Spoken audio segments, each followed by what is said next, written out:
Welcome back to the CX Insider podcast. On today's episode, we'll be talking to Michael Heaney, the Joint Managing Director at M Worldwide, Martin Shires, the FI Business Proposition Development Manager at Glory, and Greg Copley, the Sales and Marketing Director of ACF Technologies. We'll be talking about building brand DNA as a bank, branch model evolutions, technology dependence in a physical experience, and much more. Enjoy the episode.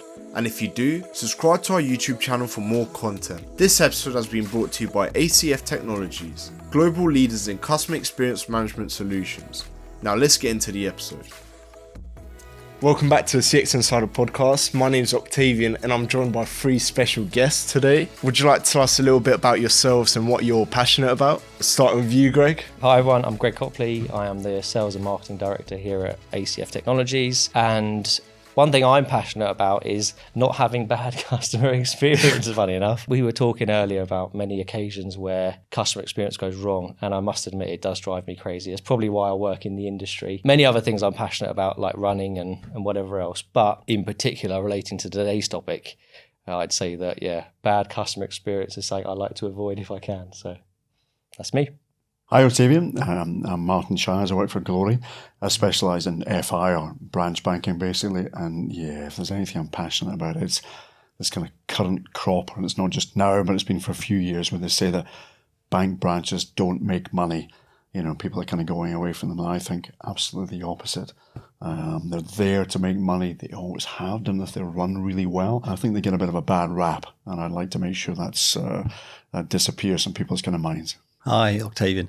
So I'm Michael Heaney. I'm from M Worldwide, a joint MD at M Worldwide. I suppose if I had one thing to talk about today in terms of what I'm passionate about, I would say about sort of poor customer service. You know, my wife is always having a go at me because I'm sort of analysing every experience I ever go into, where I'm in the shop or I'm in a restaurant, wherever it is, I'm sort of post-rationalising what happened and what could have been better. So I love it, but I love people and I love studying people. So that's my thing. I think that's such a common thing working in like the CX industry. Yeah. Coming out of a shop and being like, okay, that experience was really good. Or like a restaurant.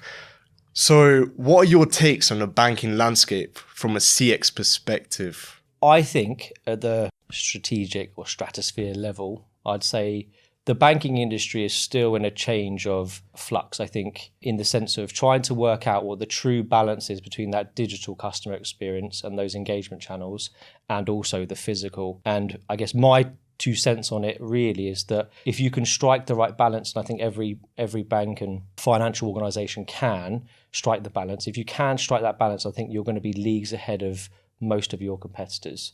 So that's pretty, I'd say, my take on things as such.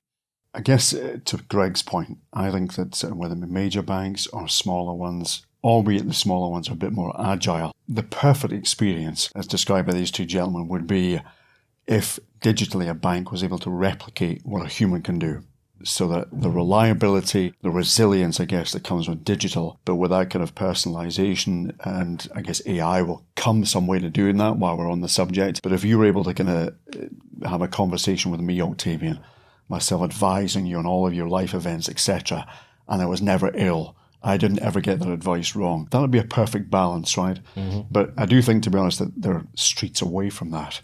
And the push to make sure there's profitability and being ahead of the digital arms race means that they're kind of treading water when it comes to what could really be leveraged to give outstanding customer experience still and a good return, which comes with branch banking. So they're definitely kind of pushing the envelope one way and still keeping, I guess, one leg dangling in the branch banking, but they're not putting a lot of money and store in that. And I think really, to your point, balance, there should be an equal kind of concentration on making both experiences outstanding. Yeah, I think it's an interesting one. I think there's obviously a lot of negative press around the way the banking world is changing, but I do think you need to separate out banks from building societies and credit mutuals, because I think they're under different pressures. That's not to sort of dismiss the challenges that the banks have. There is a real sort of problem they have in the fact that they're trying to be sort of cost efficient and they're using technology to optimize that sort of banking experience. So when customers are going into branches, they're really there to sort of move them through as quickly as possible and help them complete that transaction, and off you go. Whereas building societies, credit mutuals, they've got different agenda, you could say. They're sort of culturally different. They're happy to have a conversation and they're happy to start to build a relationship. So I think the technology is still important, but it's not the most important part of the experience. And I think that's the thing that's happening at the moment. We've got this problem generally in the press. It's all about banks exiting, and I understand why. Quite honestly, I understand why, because I think there's a lot of customers who don't want to use banks as a physical channel. They want to just go through sort of the other channels, and that stacks up for them, and that's absolutely fine. But there is a cohort of people who actually want to use that and have that sort of physical experience. And that's the piece that's sort of missing from the banks, but it's being turned up in the building society sort of movement, if you like, and credit mutuals. But it's an unknown, really. I think that's the thing. It's sort of lots of customers are not really aware of or potential customers are really what's great about the building society experience versus the bad news that you get through the whole sort of world of branch closures from the banking sort of sector. To follow up with that, how do brands build their DNA during the physical experience? There's two parts of it, really. You're looking at differentiation as one, and then you're looking at connectivity as another. So let's say one level, neither higher or lower, but on one level you've got something like Bank of Scotland. We did work with Bank of Scotland. Obviously it's the oldest bank in Scotland, 1695. I looked it up. 1695. It's obviously the Bank of Scotland, if you like. Their logo is the Scottish Saltire, blue and white. And so from a brand identity or an environmental perspective, from an interior environment, we would sort of say, oh, it's blue and white. There's a sort of a governor of what the experience is going to be looking wise. But if you use DNA, you sort of start to think about it in terms of a sensorial sort of aspect. You know, how does it look? But okay, but how does it sort of, what do you hear? How does it feel like? What does you touch like? What does the scent look like? You know, and with Bank of Scotland, we did this whole exercise where we drilled into what the DNA for Bank of Scotland was going to be, looking at all those sort of sensory elements. That sort of brought out a sort of an appreciation of the elemental part of being Scottish and the sort of the craft aspects of being Scottish. And we sort of turn those things up in terms of the volume of what you see in branch, what you feel in branch. And, you know, we used craftspeople from around the country. We used leather people, McCrosty, on the sort of leather items. We used Butte's fabrics. We had ironmongery from Glasgow, photographers, Scottish photographers we commissioned. All these things coming together to make sort of a more sensorial DNA experience as you go through. That's a point of difference. But as a sort of another level, you could say connectivity. Of course, that was a connecting, and customers did identify, and so did the staff, actually. The colleagues really got behind the brand as well for the Bank of Scotland experience. But, you know, on another level, you might say Newcastle Building Society, because of the fact that their DNA, their story really is all about sort of connecting communities with a better financial future. That's their sort of mantra. That's their tagline. Now, if you say that's as part of their DNA, they've taken that to another level because they've said, well, we can't look at a branch without thinking about our communities. Mm-hmm. And that sort of is part of the mix, you know. It's like having Harry Kane on the first name of the England team. They need a community aspect to every physical experience they do. It's in their DNA. We still delivered, and we're still delivering the sort of the physicality of that. But actually, if you look at the strategic part of that, you know, you're actually still looking at the mix of what you're doing for the sort of the kit of parts. And we'll come to that really about what the kit of parts means, really. But I think the DNA is, you know, it can be on so many different levels. And it's hard to do in financial services because, you know, you're looking at sort of an abstract product, basically. You haven't got sort of a really nice bag range or clothing range to sort of say this is what the brand stands for. It's invisible. So, you know, you've got to bring it to life in that sort of physical space. So how branch models evolve in terms of location and grouping? I think that's, again, you know, I mentioned about the exit of, we all know the exit of the banks. But like I said, I'm not knocking that because I think there was very good business reasons behind why a branch isn't sustainable. And whether you're a bank or a building society, you've still got to have a cost-effective branch. You know, you've got to have something which is going to make money at the end of the day. Neither of them are charities. It's just that they've got different values which govern their strategy. The banks have got their sort of eye on other channels. They've got their eye on the network optimization. They're using technology to make that happen. Whereas the building societies are actually sort of still having that commitment. And whether you're Newcastle or any of them, it's in their the mutuality movement to have some sort of presence.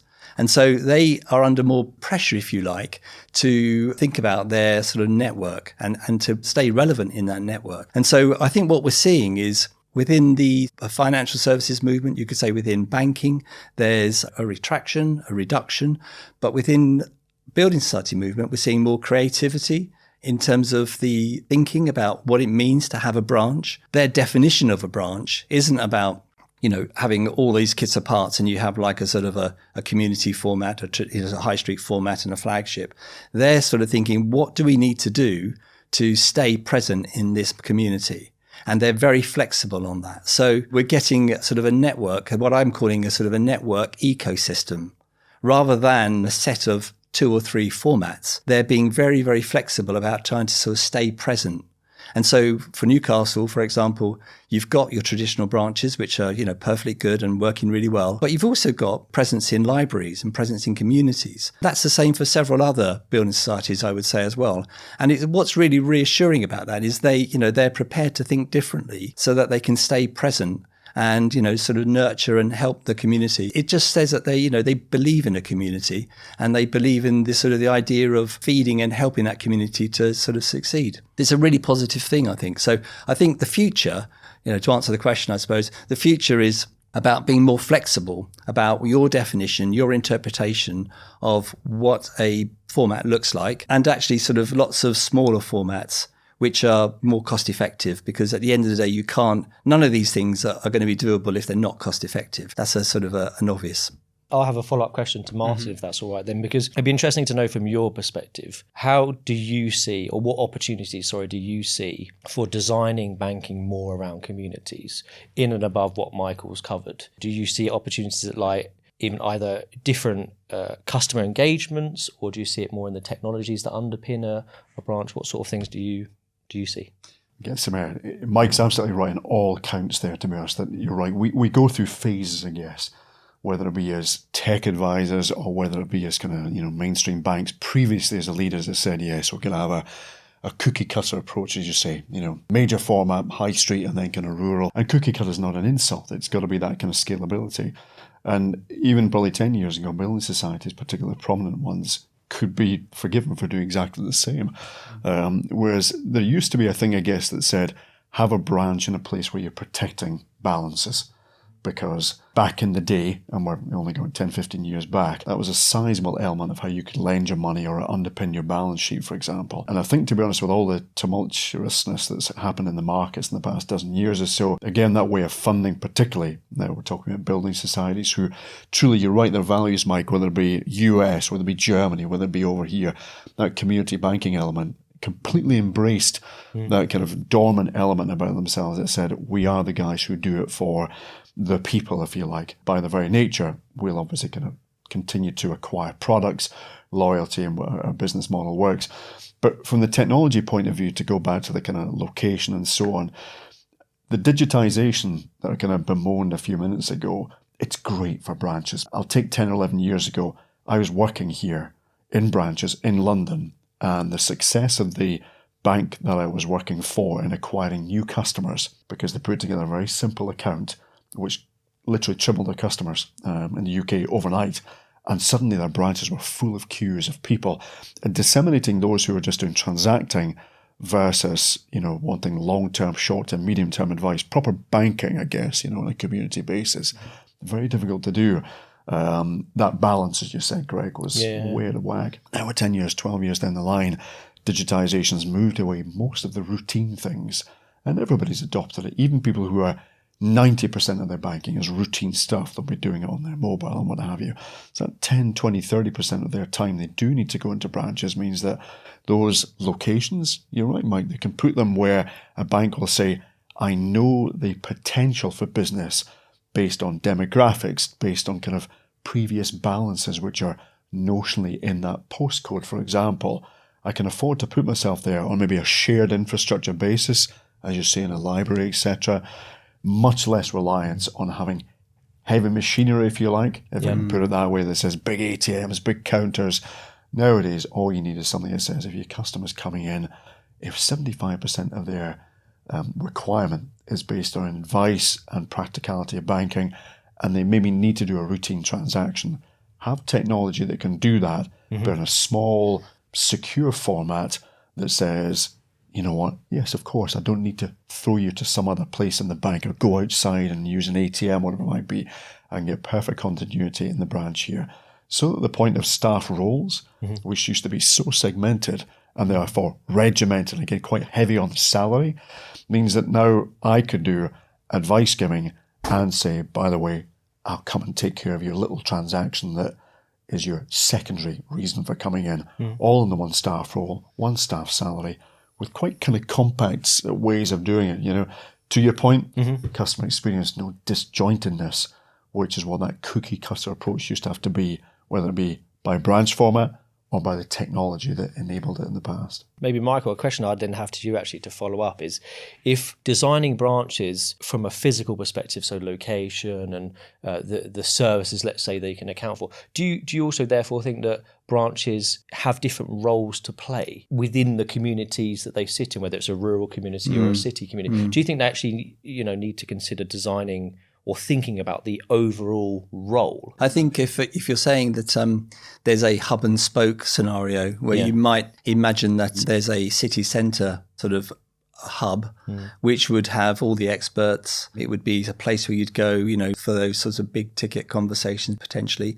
And then out in the community, you could have a smaller offer, which would be it could be a place where you can sort of turn up and have a conversation, start a conversation, and then sort of end that conversation at the hub. I mean, I think that's true, because I think what we probably haven't spoken about is the fact that if you look at sort of customers generally nowadays, they are flitting between channels. They're going from online, they're going onto the phone app, they're going into branch, they're going back to phone app.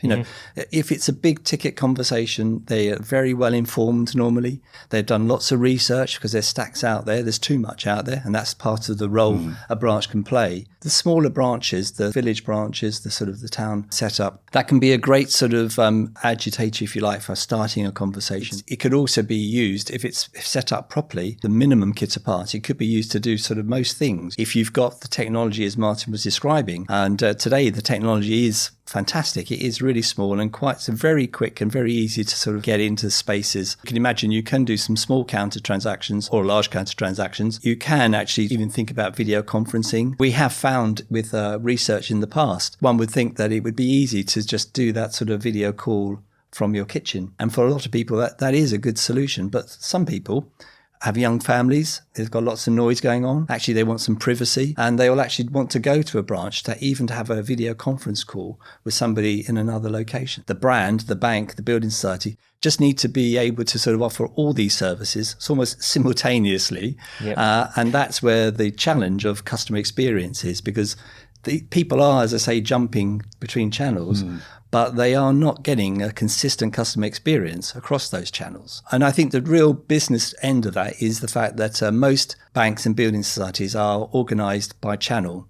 rather than by sort of customer experience line work. We've done some work in the past where you've followed somebody through the pathway of initial, I'm 5 years away from saving for a mortgage. What do I do now? How do I start? And sort of coaching and understanding the pathway through for that 5 years of getting somebody to the point where they have a deposit, and then understanding what's the process of actually going through a deposit. So it's a sort of a massive sort of long-term relationship you're looking at.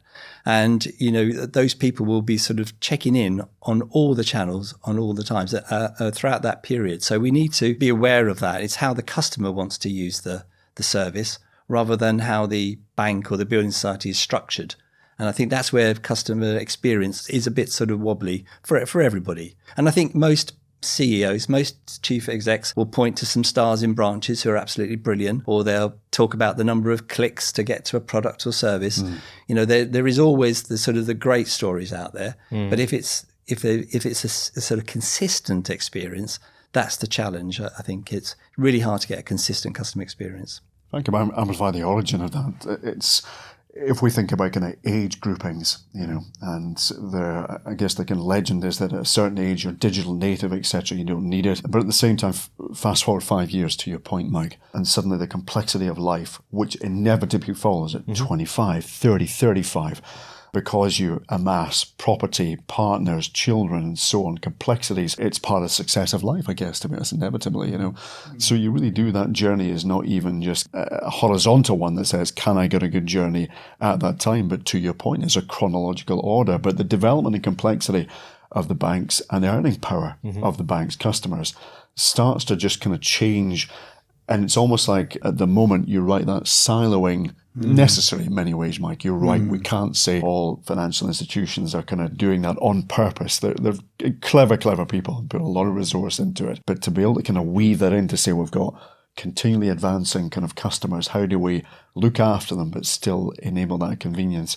I think there's kind of 3 rules really to experience you're talking about when it comes to kind of right place, right format we talked about before. So there is genuinely molded around the community and molded around the kind of customers they are, in theory, physically proximate to, but at the same time, kind of right time in the customer's life. That ability, to your point, Mike, you were saying of, 2 years ago, this is what we were talking about.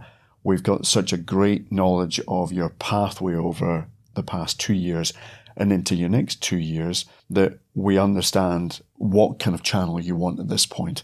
So we won't kind of say, hey, let's just do a telephone conversation or a video one. But having that thread that the customer says, if they did start off in a little branch, then went to speak to an advisor on an interim basis by video, but then said, I do want to bring my partner in, so we have a 90-minute discussion about our pensions, our buy-to-let, and our next really big mortgage. So we'll do that face-to-face in the kind of major branch. You've got a linkage all the way through that kind of says that you don't drop off the process of going through that relationship to the point where you're satisfied, And so many of the siloing, because they're not connected up with a customer experience platform, I guess, Mike, says that it will drop off at those points, Yeah. I've got a question for you, Greg. So how do you connect the digital to physical space? I think it's a really good question, especially following on from what we've just been discussing as such, because we're talking a lot about the role of the branch and the purpose it plays. But like, Michael said, a lot of journeys start either online in the research phase, or really actually they start to engage online, and it could be via the app or, website or even contact center. I think we know that's where the journeys are, but they also change, like you said, they change between the channels quite often.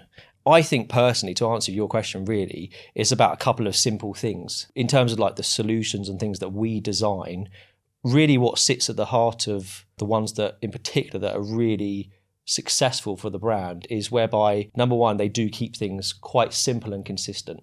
So if you wish to engage with someone in a branch or someone at a contact center, especially if you're designing things around the topic of a pre-scheduled appointment or something that's pre-staged like that, having that journey to be simple and consistent across all the digital channels is very much something that I think a lot of brands are working towards, let's say. I think there's an opportunity basically to get that a little bit better, because what you tend to see is if you wish to speak to someone at the contact center or speak to someone in branch or maybe have a video call with a specialist, that journey, just setting up that meeting looks different. And I think that could be quite easily made to be consistent and simple. The second thing, which then follows on from that, is if you have that platform and you have that process in place that allows you to create that simplicity, it then opens the door to doing more advanced things like personalization. I think we're at a place now in 2024 where we can say that the technology can absolutely facilitate a journey designed by the customer. I don't think necessarily we have to pigeonhole people and funnel people into one particular customer journey. I think there's a lot of opportunity for brands to allow customers to design their journey with you. And if they wish to speak to someone at the contact center, first of all, and ask a few questions, they should be able to do that, and they should be able to do that easily and quickly. If they then wish to walk into a branch tomorrow just whilst they're picking up their lunch on their lunch break, again, they should be able to do that. A big part of that, if you can pre-schedule and allow customers to pre-schedule those interactions in the form of appointments and things like that, that does help massively, because the customer can then control when, where, and who they're meeting. It also means the business, of course, gets to prepare better, which is also a good thing. I'd also say on the personalization side of things, a huge opportunity is allowing for the plans to change. And if you look at a lot of journeys where if you're coming to the branch or you've arranged a call, for example, with someone from the contact center, that's great if you've got it set up. But if you don't allow the customer to self-control that by moving to another time or maybe changing the channel, actually, I didn't realize I was going to be in town today, I'll pop in branch. If you can allow the customer to shift, we call it channel shifting, shift between the channels quite fluidly, I think, again, that is a huge opportunity that very few brands are able to do right now, but the technology can definitely support it. Not saying it's necessarily the easiest thing, and people haven't thought about it. Like you said, there's a lot of people putting thought into this, but I definitely think it's an opportunity that is there and is, in some respects, a bit of a low-hanging fruit, to be honest. As long as you can line up the process and the people behind it to underpin it, which is not as intensive as maybe we tend to think it might be.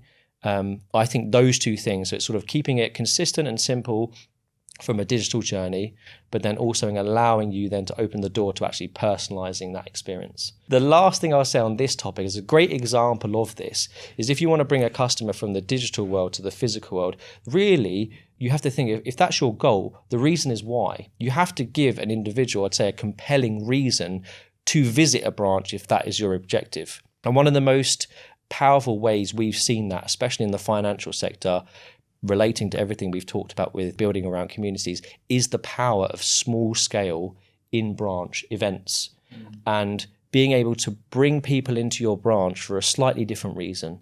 They're not necessarily here to talk about a product or a service. They're here to learn, they're here to engage, they're here to meet people, and on some level, they're here to network and socialize. Those are completely different reasons. And I think if you give your customers the right reasons, I honestly believe that you can transform the role of the branch and add to the value that it plays in the community. Definitely. I really think so. And Mike, possibly from yourself, that shared space and expanded kind of use case, I guess, for a branch makes sense, particularly when we're looking at it's not like every brand is going to be able to rationalize and then redistribute in the right format overnight. So it's going to have to find some use cases for the formats it's got, which may be breaking even, which may actually even be profitable, but the real estate is just so huge, it kind of just doesn't feel, why should we have something that size there? When I'm kind of looking at it, I guess I think from a staff experience point of view, you're right, consumer experience is there, and therefore back to that kind of question of balance, someone up top understandably has to orchestrate not only the technology and the customer journey, but will it all accumulate in a profitable FI or a profitable building society at the end of the day? Because these entities going on year after year is what means the consumer experience can get better.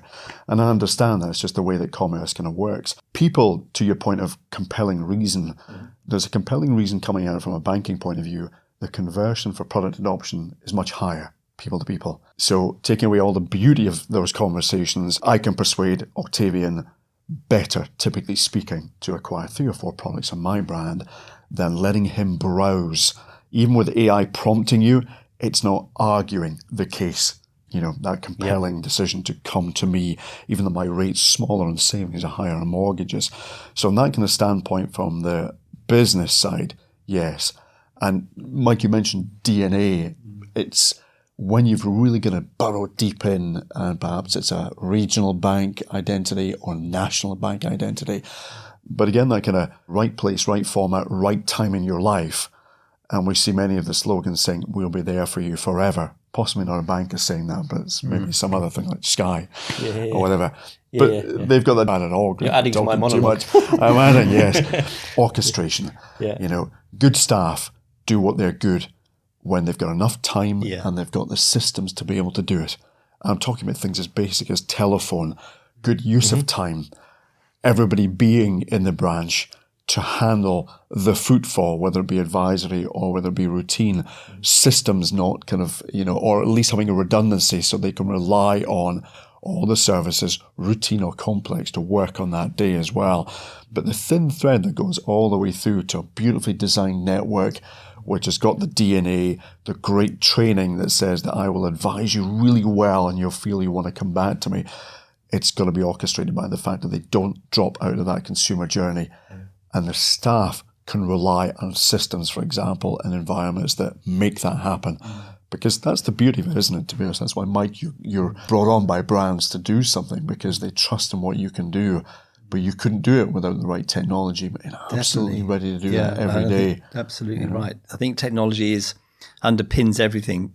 These days, there's an assumption that it will work, every time from the customer perspective, particularly the younger customer generation, So I think there's a sort of a complete dependence on technology. I was thinking about the point you're making, Greg, about how you sort of can manage this sort of this consistency with people moving between these two there's half a dozen different channels at different times of their lives over that period of 5 years or something. And what are the elements that you would use to sort of deliver that consistency? And I think the one that I'd fallen back on was really sort of a tone of voice, really, because I think whether it's a question online or a phone call with somebody at a call center or somebody in the branch, there's a tone of voice which you could, make sure that it is consistent. So that would be a golden thread for me. And that would be delivered through those people you just described, really, because I think the people are obviously the big difference of the physical experience. My job really is just about putting those people on a really good platform and letting them do their job. And of course, I put them on that platform, but they have to have the technology underneath it. They have to have the sort of structure, the infrastructure behind them to make that happen. And then you get these fantastic stars in branches because they've got these tools around them to be able to do the sort of things that the customers love. And then they can sort of sell and they can sort of connect. They can really sort of drive loyalty. And I think, that if that tone of voice is there on the digital connection, it's great that it can be seen in branch in the sort of physical reality of those people, and that personality will come through. Greg and I were talking last week, and we talked about Monzo because they're such a sort of an interesting brand. The personality, when you look at them on social media, and brilliant. And I love the sort of the attitude and the language. Sort of the idea of what that would look like from a physical perspective would be another question. If you can get that consistency and you can get personality coming through, then you're going to be differentiated and you're going to sort of have loyalty and people are going to sort of stick with you as that's the character of that brand. And you need to be quite bold personalities, I think, to stand out with everything that's going on within the world of social media and everything else. So I think that's a key point, that doesn't need to be sort of as mad as Monzo all the time, but it just needs to be sort of a strong personality, really. Are there any examples of brands having great consistency outside of banking that stand out? And what are the key takeaways that financial services can learn from it? Consistency. I'm going to take Boots as an example. And you guys know Boots really well. And silently, quietly for most of the past decade, we've been able to go to Boots, book an appointment for flu jabs, etc., things like that. And typically speaking, we're seeing the same kind of staff. It doesn't see a lot of turnover. I remember reading about this with Boots, for example, and it feels like it's embedded in the community, doesn't it, Mike? Boots has very much been around for a long, long time. It's kind of gone through the Cadbury stage where it was all very kind of horses and carts, and now it's a couple of glasses of milk and whatnot. And it feels very digital now when you buy a bar of chocolate. But Boots is a similar kind of brand. But these guys orchestrate right people, right place, right kind of generalism or experts, for example, for making sure that in the community they do that very basic stuff and get it right, where they immunize you. And that propagates loyalty for kind of coming back. That to me is a lot of consistency there, having experienced it myself over the years, because we always get a jab every year, right? When we kind of advance in our decades and what have you. And if that was the baseline of a consumer journey between all of the channels, particularly the human channels, the video, the phone, and kind of physical as well. That ability to replicate it would be ideal. So I think if that's a good example of where consistency works, where we're not just talking about banking, but I think banking could do a lot by looking at just those very basic things we use without blinking, and we go away with a high level of satisfaction. And yes, they're employing very complex, very scalable things behind it, but it just means that people keep coming back. Yep. I think it all comes back to something we've all been touching on, which is after all of this discussion, the end product are your staff. They are the people that are going to make or break the brand experience, in all honesty. Yeah. Whenever you have a terrible customer experience, if it involves a person, you're going to know about it because you're going to share that and you're going to really feel that personally. But if you can deliver a great customer experience with your staff and you can ultimately empower them to do that, your brand identity will, move through them and to the customer, and you'll create that long-term brand positive interaction, let's say. And it, like I say, it all comes down to defining the role in the community, evolving the role of the branch so that it matches that community and serves that community in, not just the product and service sector, but education, awareness, and, like you say, supporting them, individuals through their life. But it's all done by the people in branch. It's all done by the people in the contact center and, the video teams. It's human to human interaction where you truly do make the difference, I've seen. And the better you can facilitate that meeting, the better, because it's a great customer experience, but then empower the staff to do what they do best, which is, serve and educate and deliver great experiences. For sure. I mean, I think that there's a real inflection point that we're at just now, that intersection between digital and kind of physical, especially around the kind of design point. I mean, Mike, you talked a lot about Newcastle and other kind of community-focused brands who say, we know we'll get X amount of return. Our return is great as far as I'm concerned. It allows us to continue to advance what we're doing, but we'll make sure that we have a profitable site because we can build them small, agile. We can do any one of 10 versions because those 10 versions are so personalized to the kind of shared space that they decide to occupy now that says we're there, we're in the community as a brand DNA.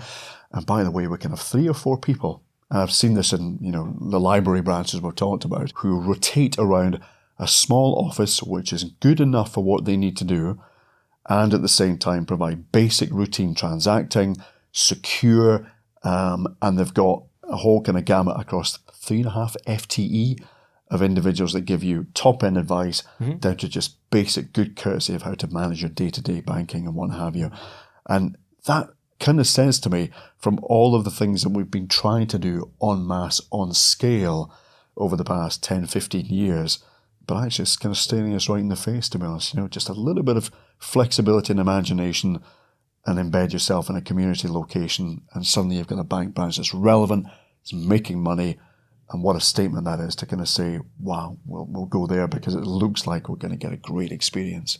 We're also we're going to learn a lot in the coming weeks because we've got the Building Society Association event that we're all going to be at. I'm really intrigued to see what the message is. Aligned to what we've said today, I think we're going to come away from that event with a few new ideas and conversations. There is a case for physical branches, and I think, but I think the building society movement perhaps is more committed to them than the banking sector, probably. But if you look at, apart from access to cash, if you just said convenience, if you just looked at the fact that they, there's conversations about complex needs, brand awareness, I would say. If you looked at long-term customer acquisition, these are all reasons to be physical as well as a digital. Of course, it has to be cost effective. It goes without saying. With the right thinking, I think at the BSA, that's part of that conversation. I think more people in the BSA are really trying to think hard about what can we do to make that happen and to keep that. And for me, the building society movement is like it's its own best kept secret because if people in their 20s and 30s looked at what they stand for, which is about supporting the community, nurturing people, authenticity, wanting to make everywhere better, then, that aligns with a Gen Z and a millennial, sort of sense of values, but for some reason there's just a disconnect. And that's a frustration for me because I'd like to bring that group of people to this sector, to these types of businesses. And I think it's a marriage made in heaven, really. It's just, it's just one of those. It's the big challenge for me is make people aware of that. And that concludes the end of the episode. Thank you to everyone for listening. I've been Octavian, and I hope you've enjoyed the conversation. Let us know what you think by carrying on the conversation on LinkedIn. This episode has been brought to you by ACF Technologies, global leaders in customer experience management solutions. Now let's get into some quick fire questions. What is each and every one of your favourite cuisines? To me, that's pretty easy, and it's Japanese food. Okay. Like sushi, anything like that. I absolutely love it. I had it for lunch today, before I came in here. So yeah, for me, easy sushi.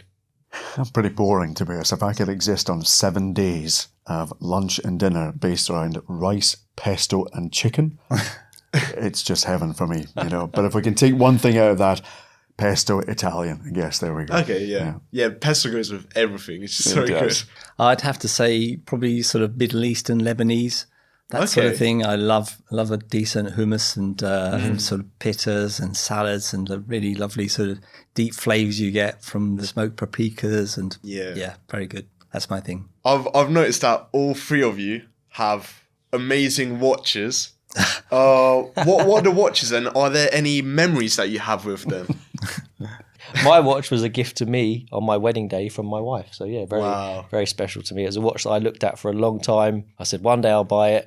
After the wedding, 'cause I was thinking about money, and she, did the research, went out and bought it, and so it means obviously a huge amount to me. So yeah. Well, mine is a sort of an anonymous watch. It's a handmade local in North London, and there's actually no branding on the face. It's on the back, and this is a bit of a thing for me. I don't like seeing brands, so my wife would sort of bought this for me, and the brand's on the back, handmade, local, sort of North London watchmaker. Wow. So yeah, that's Yeah. it. You don't want to be a walking billboard then. You just want to wear I like nice things, but I Yeah. don't like to be, I don't like to be paying for their advertising. Really. Yeah. My two sports are slalom canoeing and mountain biking. So slalom canoeing, they get wet. Orange though stands against all the kind of cool black kit that I've got. And when I crash, it means the watch doesn't blow up on impact. Yeah. I thought I would ask that because there's so many experiences with those. Can I ask you, what watch brand do you like? Because I know the answer to this, but I want to ask you. I'm a fanboy of one particular brand, Omega. Right. But of course, I'm really young. Like I could never ever afford it, or it was an aspirational thing. And since working with ACF Technologies, since working with CX Insider, I've decided to make like a first year in industry present to myself, sort of. So I did buy one. I bought a DeVille Prestige, and it's really nice. I love it. If Elon Musk works it out and we can afford it, would you go on holiday to the moon? No. But only because I think we've got a great planet here, right? For anything you could possibly want to do. It's got rivers, it's got mountains, it's got forests, it's got beaches and waves and stuff like that.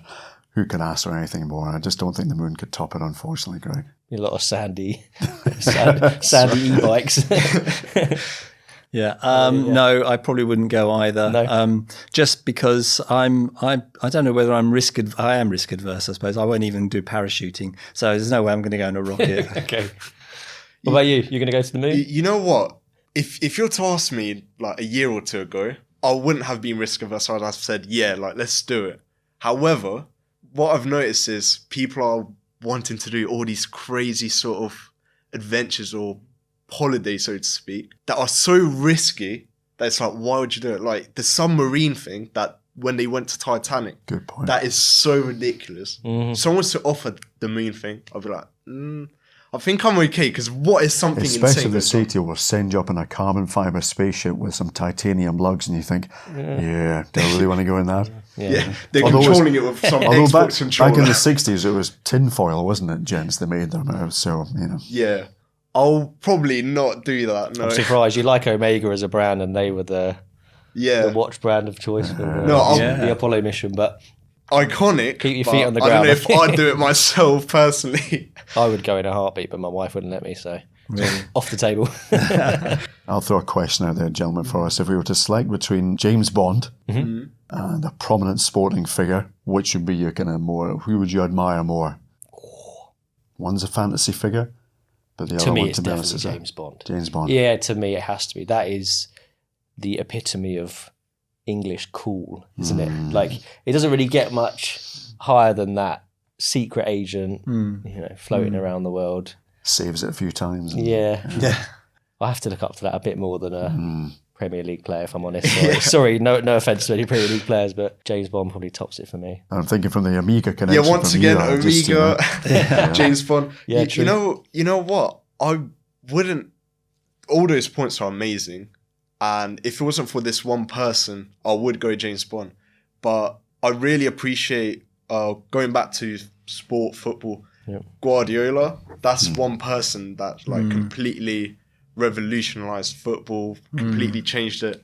that's one person that I'd want to just have a sit down conversation with. Yeah, that would be my choice. James Bond, close second, of course. Yeah, I'd have to say James Bond. Really sad, isn't it? Very sort of just like very basic and shallow. But I like all the glamour. I love watching the films. The recent Daniel Craig selection, more than the history ones. You know, they're very dated now, and I sort of squirm a bit watching Sean Connery. Well, I don't watch Sean Connery because it's just, you know, sorry, Martin. No. It's just just because of the, you know, sort of that whole sort of masculinity thing, and I think Daniel Craig managed to sort of shift it along, but so we still kept all the glamour and the sort of the adventure. And I love the cinematography. I'm a massive fan of good cinematography, so that's probably why. Okay, going to cinematography, I have to ask: is there one particular film that you all love? It doesn't have to be all time, because that's a crazy difficult question. But what comes to mind first? I'm going to throw out Blade Runner, the original Blade Runner. Yeah. Just that kind of cityscape and what have you, permanent darkness. You know, guys on the top kind of going through a whole different kind of life experience compared to those on the bottom in the street where it appeared to be permanently raining. Return to that every time, I guess. Yeah, it's fantastic. I love a decent sci-fi. You're absolutely right. I would say I also sort of I like the big epic films like The Big Country, all these old sort of classics. So I think it's the cinematography, the sheer sort of widescreen nature of that. I'm a bit of a fan for things like sort of Gladiator, you know, just stuff that, you know, really takes you into that sort of that world, you know, well shot stuff. I'm a big Ridley Scott fan, For me, probably favourite film, honestly, is Avatar. The first one. That's always been my favourite film ever since I watched it. It's probably why I want to go to the moon. I feel like I'm going to turn up and there'll be Avatar. But I love that. But I also I really like the Lord of the Rings trilogy and that whole storyline. I've always found that fascinating, The Hobbit and stuff like that. Did you not like Avatar 2? I did, I thought it was amazing, but it was never going to beat Avatar 1 because I loved it so much over the years. Yeah. It was an incredible film, but you know. It was so new. It was out of this world when it came out. Yeah. Like, it was such a new concept, even the 3D aspect. It took him so long, didn't it? I mean, it took years to actually make that film. Yeah. You know, really. I mean, 10 years or something ridiculous, wasn't it? And it's been only 10 years since to make the second. Yeah, I think To your point, that's patience though, Mike, isn't it? You know, that kind of, that belief that the experience will deliver at the end of it. I know I'm tying this into it, but it does. If that gives you a kind of great indication over 2 decades, 2 movies, equally kind of spellbinding and kind of vast in their imagination and execution. But there was a definite belief there and a movement that went with him that said, okay, we see your vision. We know it's going to deliver something pretty big.